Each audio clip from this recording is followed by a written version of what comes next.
Tout pour investir. Dose d'économie.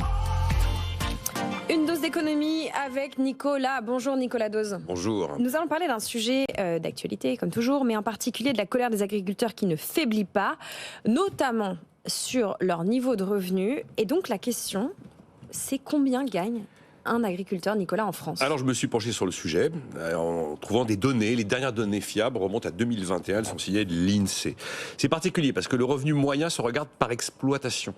C'est beaucoup plus simple de regarder le niveau de vie d'un salarié, beaucoup plus que d'un agriculteur. Le revenu moyen, donc 2021, c'est 52 400 € dans l'année. Mais c'est l'ensemble du foyer qu'on regarde. Et en fait, l'INSEE constate qu'il y a à peu près un tiers du revenu qui vient purement de l'activité agricole et les 2 tiers qui vient d'autres choses, principalement notamment de l'emploi du conjoint, qui d'ailleurs est souvent salarié agricole. Là, j'ai donné une moyenne, 52 400. Les moyennes, on sait que c'est la réalité de personne. Et là, dans le domaine de l'agriculture, objectivement, ça ne veut rien dire.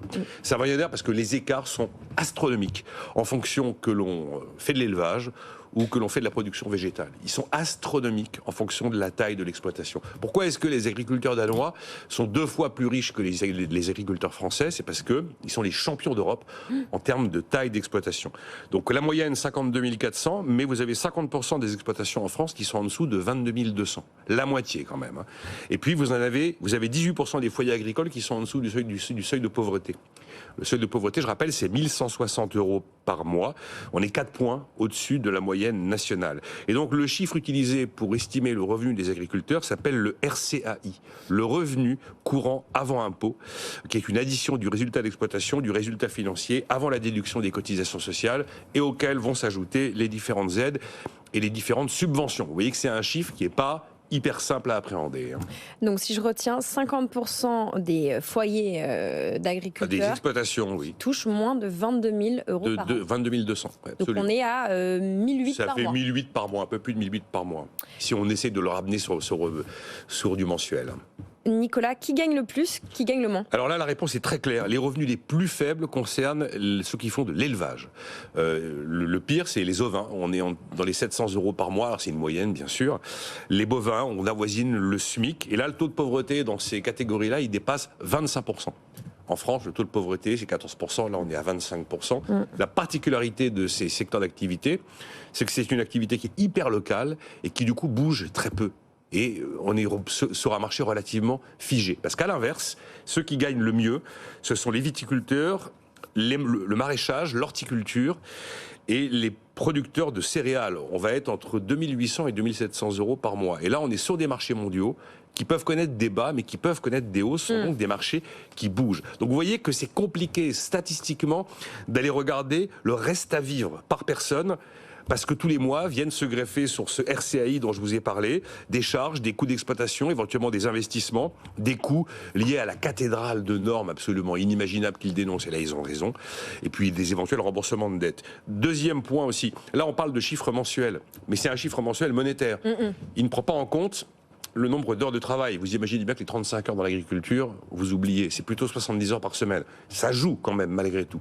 Et puis, dernier élément, en 2017, à Rungis, Emmanuel Macron indique qu'un tiers des agriculteurs est en dessous de 350 € par mois. Ce chiffre était véritablement erroné. Après, il s'est installé comme une sorte de vérité dans la tête des gens. On avait l'impression que l'agriculteur, c'était quelqu'un qui était à moins de 400 €, 300 € par mois. Et alors, évidemment, à l'époque, la conseillère agriculture d'Emmanuel Macron, que je ne connais pas, mais qui s'appelle Audrey Bourrelot, elle avait été interrogée quand même. Un tiers en dessous de 350 par mois. Elle avait reconnu que ce chiffre sortait un peu de nulle part et qu'il n'était pas possible de le sourcer. Donc, c'était un chiffre objectivement erroné. Voilà. Peut-être que pour les 50% des foyers qui touchent moins de 22 000 € par an, c'est-à-dire 1800 par mois, c'est ce qui reste comme cash à la fin du mois.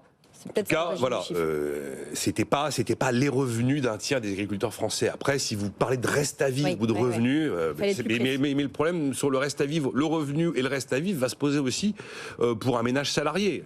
On n'a pas les mêmes chiffres à l'arrivée. Là, si on parle des revenus, combien ils gagnent, voilà ce que j'essaye de vous apporter comme élément. Nicolas, rapidement, pouvez-vous nous expliquer comment justement le revenu des agriculteurs peut évoluer? Sur longue période, sur 30 ans, il a baissé fortement, de 40%. C'est ce qu'indique le ministère de l'Agriculture. Après, on vient de vivre 3 années où il a plutôt progressé. Il y a eu de l'inflation, c'est vrai. Il y a eu des coûts de l'énergie en hausse, c'est vrai. Mais il y a eu de l'inflation, il y a eu aussi des prix de marché qui ont augmenté. Il y a eu des effets positifs de la loi Egalim.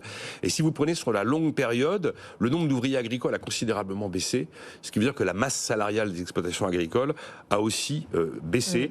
Si on prend d'ailleurs les analyses publiées par Jean-Marie Serroni, qui est membre de l'Académie de l'agriculture, c'est un agroéconomiste qui considère que 2022 a même été une année plutôt exceptionnelle pour l'agriculture, dit-il. Bon, pour conclure, comment se situent nos agriculteurs français par rapport au reste, disons, de l'Europe? Alors, je suis allé prendre des chiffres de la Commission européenne qui remontent aussi à 2021. Le revenu moyen de l'agriculteur européen est à 28 800 € par an par unité de travail. Les Français sont en moyenne pas au double, mais enfin quand même nettement au-dessus de ce chiffre-là. Après, c'est très clair, hein, les mieux lotis, ce sont les pays du Nord. Danemark, c'est époustouflant, mais je vous ai expliqué pourquoi. Ensuite, vous avez les Pays-Bas, vous avez l'Allemagne de l'Ouest et le nord de la France. Et après, quand vous prenez les exploitations les plus florissantes, les belles, bonnes, grosses exploitations, vous êtes sur des revenus par actif qui peuvent dépasser les 60 000 €. Donc, il n'y a pas qu'un phénomène de pauvreté généralisée sur l'agriculture en Europe. Et les moins bien lotis sont les Roumains, les Slovènes, les Croates et les Polonais, notamment la Pologne orientale. Ce sont des chiffres qui sont donc publiés par la Commission de Bruxelles et qui émanent du RICA, qui est le réseau d'information comptable agricole, qui a publié ces chiffres en 2021, fondés sur un échantillon de 80 000 exploitations observées dans l'ensemble de l'Union européenne. Voilà les éléments chiffrés que j'ai pu trouver pour essayer d'éclairer cette question de combien gagnent les agriculteurs. Merci Nicolas, c'est important de chiffrer et de déchiffrer l'économie. Combien gagnent les agriculteurs en France? Merci Nicolas Dose. Cette chronique, elle est à retrouver bien sûr en podcast et en replay sur vos plateformes préférées, mais aussi sur YouTube. Venez jeter un œil de temps en temps sur notre page YouTube.